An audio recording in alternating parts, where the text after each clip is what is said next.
안녕하십니까. 한반도 안보전략연구원 일본연구실장 박성황입니다. 오늘은 여러분과 함께 독도 문제에 대해서 살펴보겠습니다.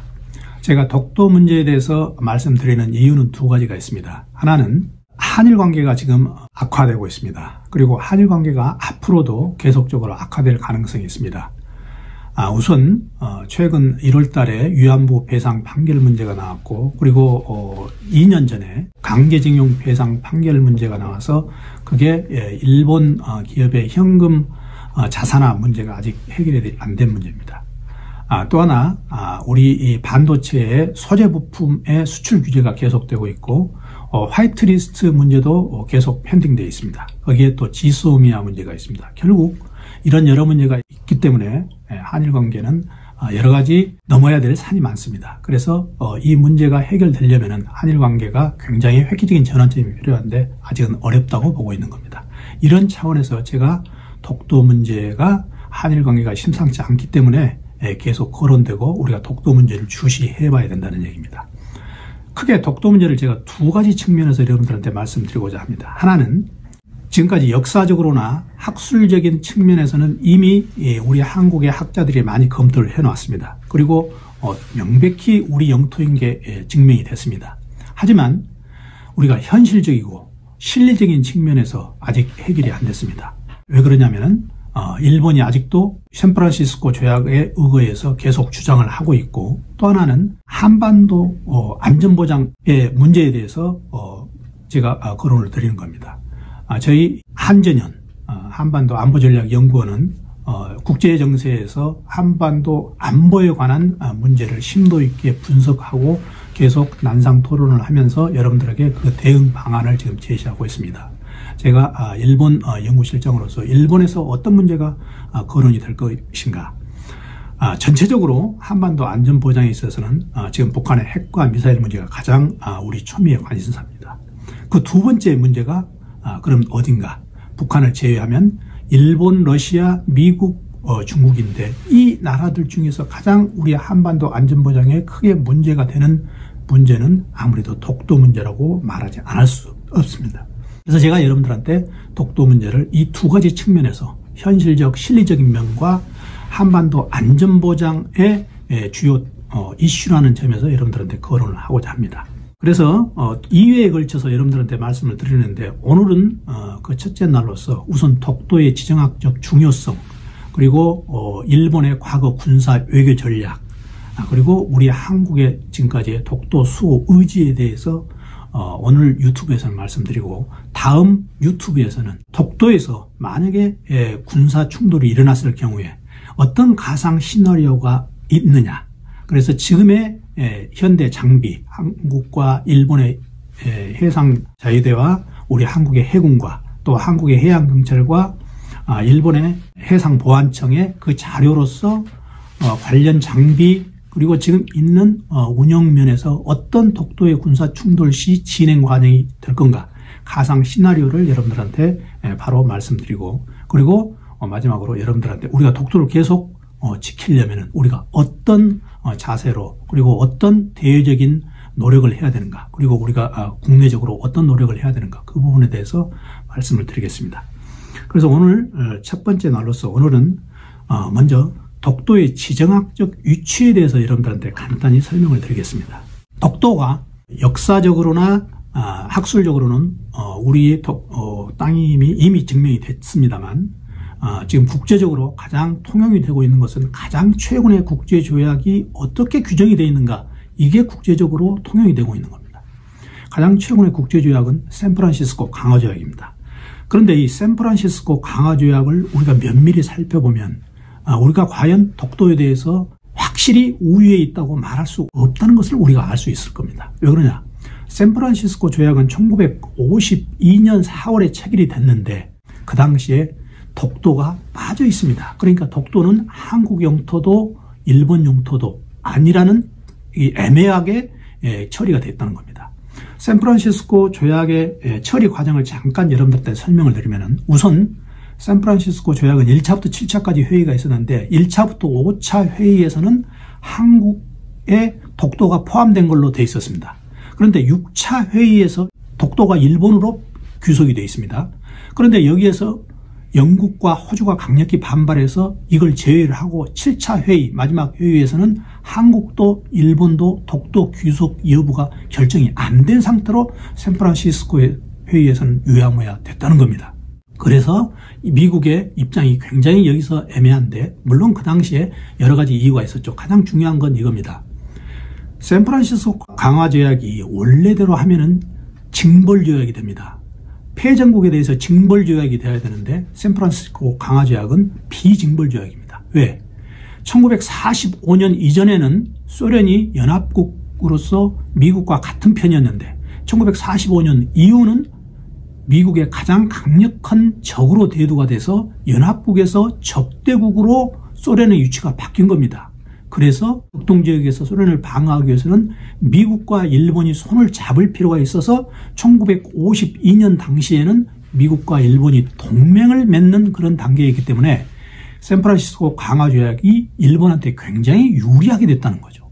이런 우리 샌프란시스코 조약이 독도 문제에서 가장 큰 영향을 미치고 있다. 그리고 샌프란시스코 조약의 배경을 우리가 살펴볼 필요가 있습니다. 독도의 위치를 보면은 여러분들도 아시겠지만 울릉도하고는 87km가 떨어져 있고 일본의 가장 가까운 오키섬하고는 157km가 떨어져 있습니다. 그러니까 약 70km가 일본이 더 떨어져 있는 거죠.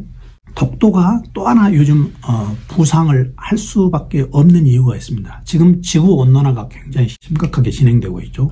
지구온난화가 심각하게 진행되고 있는데 이 중에서 지구온난화가 진행되면 될수록 지금 남방 항해 루트보다는 북극해 항로가 각광을 받고 있습니다. 왜? 얼음이 녹기 때문에 한국 부산에서 유럽의 로테르담까지 가는 루트가 15,000km입니다. 그런데 이걸 부산에서 남방 루트를 통해서 수에즈 운하를 통해서 가려면 이게 22,000km입니다. 엄청나게 6일 내지 적어도 10일 정도가 세이빙이 된다는 얘기죠. 자, 물론 이게 유럽에 가는 루트인데 또 미국의 동부 지역에 가는 루트도 똑같습니다. 태평양 루트보다도 이 북극해 루트를 가면 훨씬 더 6일 내지 일주일을 전략할 수 있다는 얘기입니다. 이런 가운데 우리 한국의 동해가 급부상하고 있는 이유가 바로 여기에 있습니다. 한국 동해가 이 북극해 루트의 시발점이 되는 겁니다. 그런데 그 동해에 한 중간에 독도가 위치했다는 겁니다. 그래서 독도는 앞으로 이 상업적인 항로의 어떤 경제적 이익도 있지만 군사적으로도 굉장히 중요한 가치를 더해간다는 얘기죠. 지금 중국의 군사 전략을 보면은 그림에서 보시다시피 이 제1도련선과 제2도련선이 있습니다. 제1도련선은 중국이 어떻게도 방위해야 된다는 그 자기네들 제1방어선이죠. 제2도련선은 1도련선을 지키고 그 다음에 여유가 있으면 제2도련선을 지킨다는 건데, 문제는 이 중국이 가장 미중 대결에서 유입이 되는 것은 중국이 전부 다 이 바다에 노출되어 있다는 겁니다. 그런데 중국이 만약에 이 남방 루트 아니고 북방 루트를 간다면 중국은 자기네들이 노출되지 않고 오히려 일본이 더 노출되는 이런 군사적인 전략이 있기 때문에 앞으로 동해 한가운데 있는 독도가 굉장히 군사적으로도 중요한 역할을 한다는 얘기입니다. 자, 해양대국 일본에 대해서 간단히 말씀드리겠습니다. 일본은 우리 한국보다 지금 10배 정도 바다가 많습니다. 바다를 소유하고 있는 면적이 10배 많고 중국보다 3배가 많습니다. 그런데 일본은 옛날부터 계속 바다에, 사면이 바다에서 바다에 대해서 노하우가 있습니다. 그래서 어떻게 하면은 바다를 자기 나라로 삼느냐, 여기에는 노하우가 있습니다. 예를 들어서 동교에서 1700km가 떨어져 있는 남쪽에 오키노 도리시마라는 섬이 있습니다. 또 태평양 쪽에는 미나미 도리시마라는 섬이 있습니다. 그 섬이 다른 게 아니고 바위섬입니다. 바위 하나 있는 섬인데 밀물 때는 바위가 안 보이고 썰물 때만 바위가 보이는 그런 섬인데 일본은 그 섬을 자기네 영토라고 주장을 해가지고 그 섬으로부터 200캐리를 배타적 경제 수역으로 선언을 한 겁니다. 그런데 200캐리 배타적 영역을 선포한다는 건 이건 굉장히 큰 겁니다. 43만 제곱킬로미터인데 이 43만 제곱킬로미터는 한반도의 지금 남한의 4배의 넓이입니다. 그러니까 만약에 독도가 일본 수중에 떨어지면 일본은 독도를 중심으로 해서 200캐리를 선언하게 되면은 우리 한국에서는 엄청난 해양 손실이 있다는 얘기죠. 그래서 일본은 이런 중요성이 있기 때문에 일본이 그 패전 1945년, 47년 이 패전 가운데서도 독도를 자기네 땅이라고 계속 우겼던 그 이유가 바로 일본의 독도의 이와 같은 해양적 가치를 중요시한 겁니다. 일본이 지금 영토 분쟁을 세 군데 하고 있습니다. 그런데 우리는 일본 영토 분쟁에서 쿠릴 열도, 독도, 그 다음에 센카쿠 열도인데, 센카쿠 열도는 일본이 자기네들이 지금 시료 지배를 하고 있죠. 쿠릴 열도는 샌프란시스코 조약에 의해서 러시아가 지금 시료 지배를 하고 있습니다. 그런데 문제는 쿠릴 열도가 러일 전쟁 때 일본이 차지하다가 다시 2차 대전 때 일본이 패전해서 소련이 차지하게 됐죠. 그러니까 쿠릴 열도는 실제적으로 보면은 일본도 자기 소유권을 주장할 수 있는 근거가 있습니다. 하지만 문제는 일본이 이런 쿠릴 열도와 독도를 같은 레벨로 생각하고 일본 자라나는 젊은 세대한테 쿠릴 열도도 억울하다, 독도도 억울하다, 같은 차원에서 늘 교육을 시킨다는 거죠. 그래서 우리는 이 점을 유의해가면서 일본의 영토 분쟁에 휘말리지 않아야 된다는 얘기입니다. 오늘은 시간이 많지 않기 때문에 일본의 군사 외교 작전을 우리가 간단히만 여러분들한테 말씀드리겠습니다. 청일전쟁, 러일전쟁, 중일전쟁, 태평양전쟁, 일본의 최근의 전쟁입니다.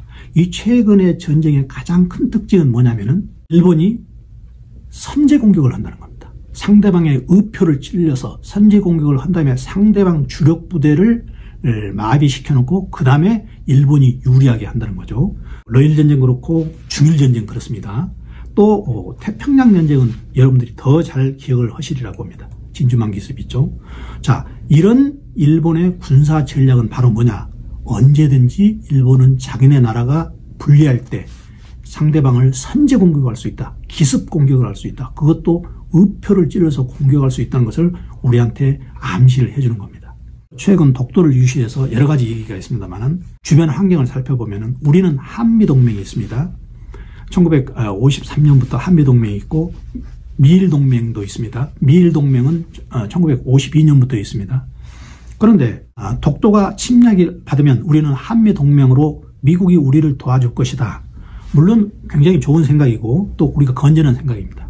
또 한미동맹에도 제3조에 그런 부분이 있습니다. 당사국, 타당사국, 여기서는 타당사국은 한국을 우리가 예를 들면 되겠습니다. 타당사국이 행정관리를 하고 있는 땅에 대해서는 그 땅이 위험을 받으면 당연히 당사국인 미국도 위험으로 인식하고 있다. 이 근거에서 우리가 독도가 우리 땅인데 위협을 받으면 당연히 미국한테 우리가 손을 벌려서 미국이 도와주는 건 당연하다. 이렇게 생각하실 수 있습니다. 아주 순진한 생각이죠. 자, 그런데 우리가 한미동맹도 있을 뿐더러 미일동맹도 있습니다.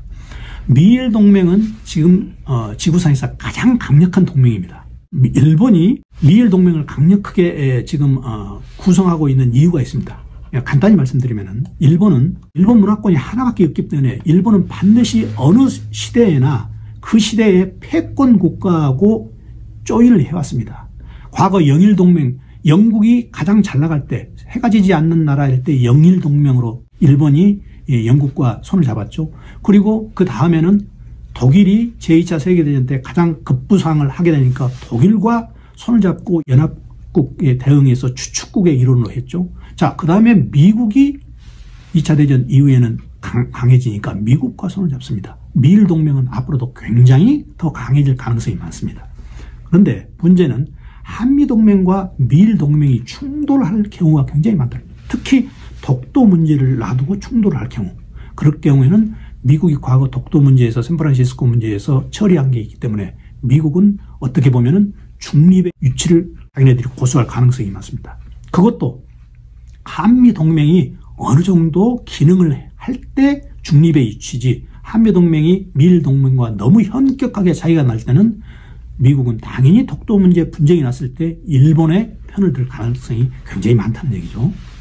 자, 또 하나 독도 주변 사정으로서는 우익 민족주의. 지금 일본의 정치 성향은 우익이라고 보통 얘기합니다만 저는 우익 민족주의라고 몇 번에 걸쳐서 말씀을 드렸습니다.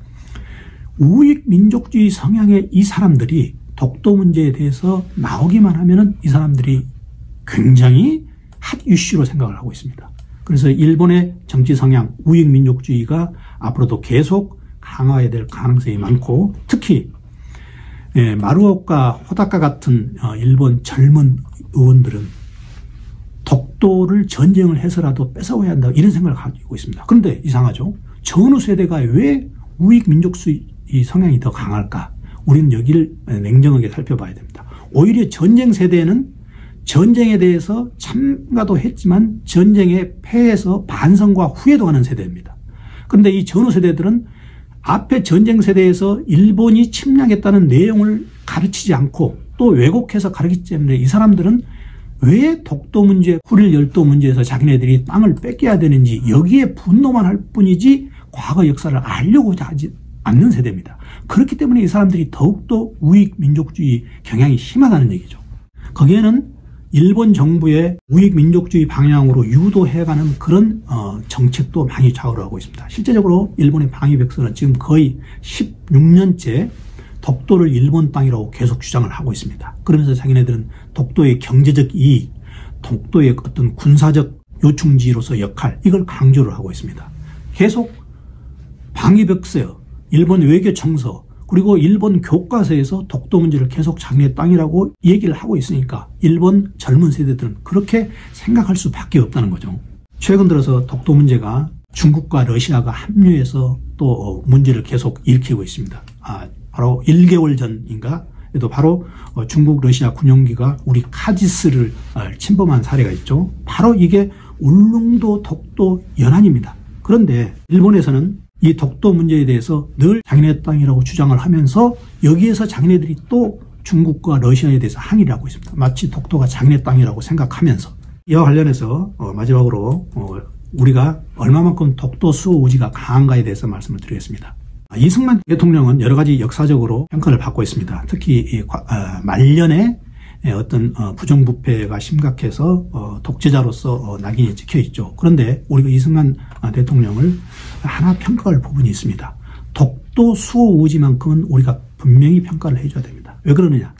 1952년 1월 달에 이승만 대통령이 독도에 이승만 라인을 선포를 했습니다. 독도를 완전히 감싸는 우리 평화선을 선포를 했습니다. 이승만 대통령이 왜 이런 성견지명이 있는 선포를 했을까? 우리 생각해 볼 필요가 있습니다. 이게 바로 1951년 9월 달에 샌프란시스코 조약에서 48개국이 서명을 했습니다. 그때 독도가 빠졌다고 그랬죠. 이승만 대통령은 그걸 알고 이게 언제부터 발효하냐면 4월 달부터 52년 4월 달부터 이 샌프란시스코 조약이 발효하기 때문에 발효하기 3개월 전인 1952년 1월에 이승만 라인을 선포해서 독도 수비대를 주둔을 시킨 겁니다. 센카쿠 열도 지금 비교가 되죠. 센카쿠 열도 관련해서 중국 지도자들이 센카쿠 열도에 대해서 전혀 언급을 안 했습니다. 그래서 그게 결국 센카쿠 열도가 일본 수중에 떨어져 있죠. 독도와 비교해보면 됩니다. 이승만 대통령은 프린스턴 대학의 정치학 박사입니다. 프린스턴 대학에서 박사학위 쓴 게 뭐냐? 미국 영향하에 있는 중립국입니다. 미국의 영향에 대해서 누구보다도 잘 알고 있는 사람이기 때문에 그 와중에 이승만 라인을 평화사인을 쳐가지고 독도를 우리가 실제적으로 우리 소유로 하게 됐다는 얘기입니다. 그 이후에 우리가 독도 의용 수비대를 계속 지금 두고 있는데 우리가 1953년에 한번 일본으로부터 침입받은 적이 있습니다. 그래서 우리가 다시 우리 해군이 가서 다시 그걸 독도를 우리가 차지하게 된 거죠. 그 이후로는 우리가 독도에 정기적으로 의용 수비대를 두고 지금은 경북지방경찰청 소속으로서 울릉도 경비대 산하에서 독도 경비대를 두고 주기적으로 체크를 하고 있습니다. 그래서 오늘은 여러분께 독도의 지정학적 위치 그리고 일본의 군사 전략 그리고 우리의 독도 수호 의지를 말씀드렸습니다. 다음 유튜브에서는 독도에서 군사 충돌이 일어났을 때 어떤 가상 시나리오가 가능한가 그 가상 시나리오에 의해서 한번 가상 시나리오를 돌려보고 우리가 과연 독도를 지키기 위해서 대외적으로 우리 국민들끼리 어떤 자세를 임해야 되는가에 대해서 말씀드리겠습니다. 경청해 주셔서 감사합니다.